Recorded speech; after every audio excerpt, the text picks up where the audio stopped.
Wentira, Sin Iblis Kampus, Adit. Panggil mahasiswi manis berlesung pipi sambil melambaikan tangannya ke arah mahasiswa bercelana jeans robek dengan tas ransel hitam di punggungnya. Kayaknya ini bakal jadi story nih. Pikirnya seraya berjalan menuju meja kantin kampus tempat mahasiswi itu menunggu jam masuk kuliah. Hai nona-nona cantik, ada apa nih manggil Bon Jovi? Sapa Adit seraya melirik seisi meja di hadapan mereka.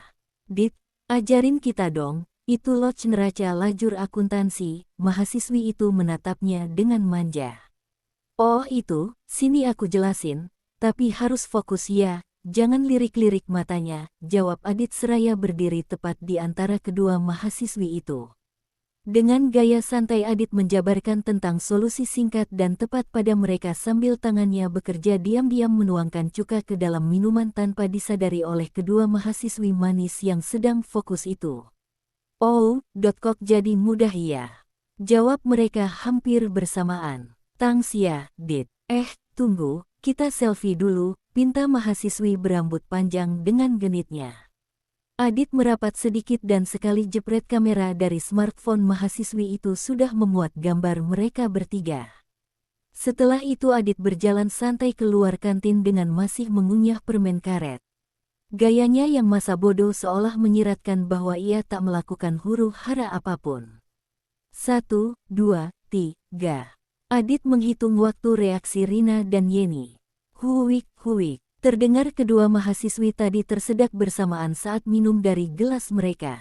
Sontak yang ada di kantin tertawa melihat kejadian itu, karena sejak melihat Adit melangkah memasuki kantin mereka semua sebenarnya sudah menunggu drama singkat dari kelakuan Adit.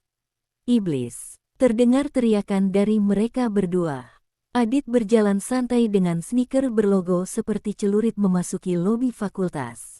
Adit mengeluarkan permen karet yang sudah hambar dari dalam mulutnya dan mulai menggulung dengan jari hingga berbentuk kelereng. Adit celingukan mencari cerita baru. Ahai. Dia menemukan seseorang yang akan punya kenangan manis tentangnya lalu Adit tersenyum dan menghampiri mahasiswi tinggi semampai dan sedang melihat papan pengumuman di koridor fakultasnya. Linda cantik, panggil Adit dengan tangan terangkat, senyum manisnya dengan cepat menarik perhatian Linda. Adit mempercepat langkah menuju tempat Linda berdiri. Hai Adit, jawab Linda tersipu. Nitip ya, kata Adit tersenyum lalu menyerahkan permen karet yang sudah berbentuk kelereng tadi.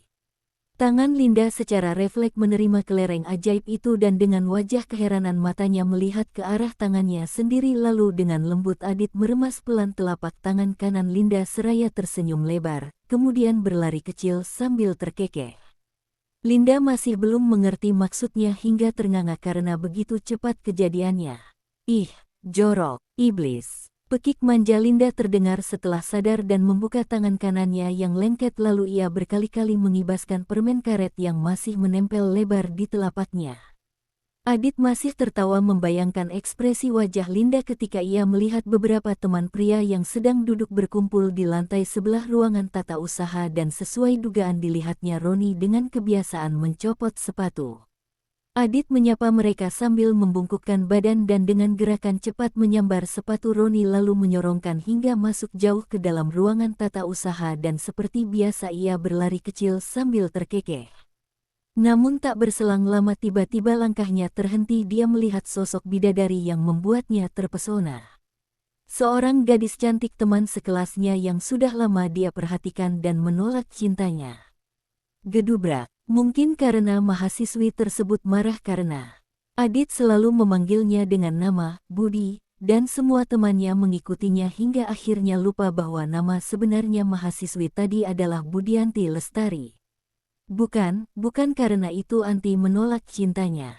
Sorry Dit, aku tidak bisa menerima cinta kamu.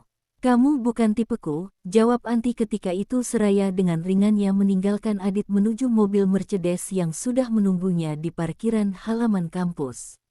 Sang bidadari dambaan melambaikan tangan pada pengemudi mobil mewah di hadapannya.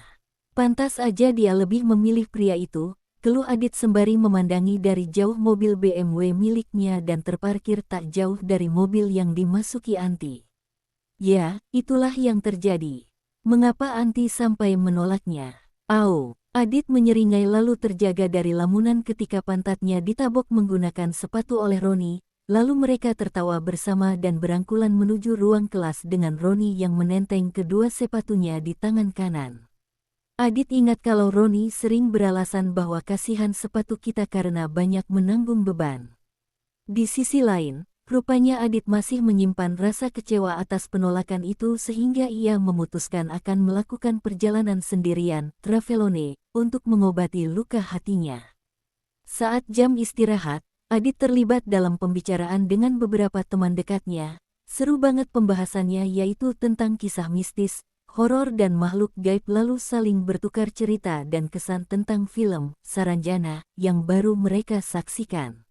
Adit menjadi pendengar yang baik karena ia belum sempat menonton film itu dan sedikit demi sedikit mulai tertarik untuk menjadi pembicara yang tidak baik. Ya, karena Adit membawa obrolan tersebut menjadi perbincangan yang menyeramkan tentang dunia hantu yang membuat bulu kuduk jadi merinding namun mengasyikkan. Tanpa disadari rupanya pembicaraan mereka sudah menjadi daya tarik bagi rekan yang lain.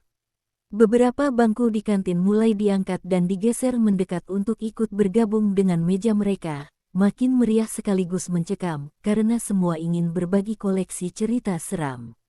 Beberapa rekan wanita ikut larut bersama cerita yang makin horor dengan Adit yang menjadi moderatornya. Ia mampu menggali rasa ingin tahu melalui lontaran pertanyaan kecil yang menggugah dengan wajah seriusnya. Cerita demi cerita bergulir bergantian. Eka bercerita tentang Kuyang, yaitu kepala wanita terbang dengan usus terburai dan wajah menyeramkan serta berambut panjang tanpa tubuh lewat perlahan tepat di depan mobilnya yang sedang mogok dalam suatu perjalanan malam di Sanggau, Kalimantan Barat. Ada teman lain yang bertanya tentang perbedaan antara wewe gombel, kuntilanak dan kuyang sehingga pembicaraan makin membangkitkan rasa penasaran terutama bagi para mahasiswi. Karena semua hantu yang dibahas itu adalah hantu wanita. Disusul kemudian Ridwan yang bercerita tentang pengalamannya sendiri yang pernah melihat sekelebat bayangan wanita dengan gaun putih yang masuk ke dalam dinding di toilet pria saat pulang kuliah sore, ya, di kampus mereka sendiri yang ternyata angker terutama selepas maghrib. Mendadak Adit bergumam dan didengarkan dengan seksama oleh semuanya, hantu, kota misterius, gaib, ada apa sebenarnya? Sambil wajahnya menatap lurus ke dinding kantin di hadapannya dan bagai terhipnotis diikuti pula oleh yang lainnya. Mereka semua nampak keheranan dan saling tatap lalu bertanya dalam hati dengan masih menatapi dinding kantin itu. Apakah Adit melihat sesuatu yang gaib? Begitu dugaan mereka semua. Tiba-tiba Adit berdiri perlahan dari tempat duduknya sambil tetap menatap dinding kantin itu yang diiringi rasa penasaran dari hampir setengah pengunjung kantin. Tanpa disadari mereka ikut berdiri di samping Adit sehingga suasana jadi tegang. Dengan tatapan kosong seperti kerasukan setan Adit mulai memutar kepalanya perlahan dan menatapi wajah-wajah mereka. Matanya berubah mendelik dan tiba-tiba menatap tajam pada seorang wanita. Mahasiswi itu ternganga dan memegang erat tangan teman wanita lain di sebelahnya. Ia meringis ketakutan karena menerima tatapan mata Adit yang makin tampak menyeramkan hingga kakinya mundur selangkah diikuti oleh beberapa teman lain sehingga suasana berubah jadi makin mencekam. Tangan Adit terangkat menunjuk ke arah wajahnya disaksikan oleh semuanya dengan perasaan ngeri karena tiba-tiba Adit berubah jadi aneh sekali. Dari mulutnya seperti ingin menyampaikan sesuatu seraya tangannya menunjuk langsung pada wanita tadi, lalu semua terdiam membisu secara bersamaan. Tangan kanan Adit bergerak ke arah hidung sementara tangan kirinya mencekik lehernya sendiri sehingga membuat suasana mulai gaduh dan heboh. Terdengarlah Adit melanjutkan dengan suara yang menjadi lebih berat. Dinda. Panggilnya lalu terlihatlah wajah Dinda yang terlihat pucat dan sok seperti akan pingsan, diiringi semua mata yang menatap keheranan padanya.